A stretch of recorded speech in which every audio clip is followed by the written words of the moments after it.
Dozens of South Koreans are in North Korea this week, reuniting with family members they've been separated from since the Korean War.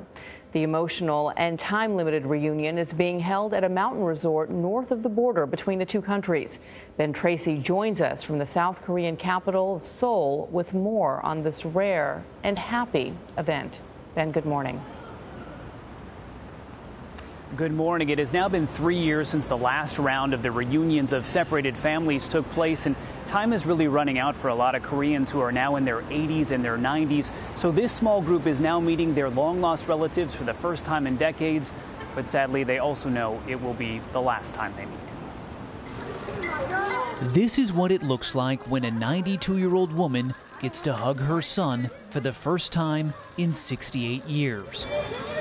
He is now 71, and like everyone in this room, they were separated during the bloody Korean War, which split the peninsula in two in 1953.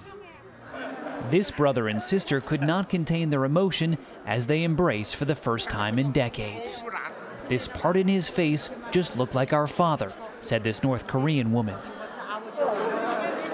This week of reunions was one of the main agreements made by South Korean President Moon Jae-in and North Korean leader Kim Jong-un at their April summit. It's been a moment of relative stability on the Korean peninsula, even though there are no signs that North Korea has actually decided to abandon its nuclear weapons program. But for the people in this room, none of that matters.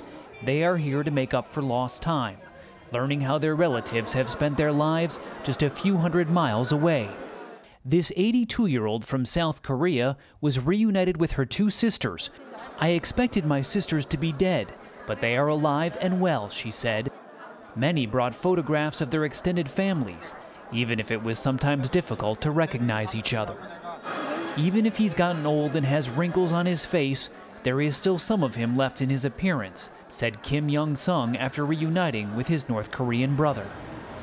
Now, there are thousands of other Koreans who have not been picked to participate in one of these reunions. Here in the South, they're actually chosen by a lottery, but in North Korea, it's believed that they're actually chosen for their loyalty to the authoritarian regime there. John? Ben Tracy in Seoul, thanks. The images of them holding hands after such separation and not wanting to let go again. A mother seeing her baby, even though he's 70-something years old. That last time, that will always be your baby. I know. I saw you crying. I know. Those tears coming. But I remind you how important your family is. Yeah, what we take for granted here. Yeah. Mm-hmm.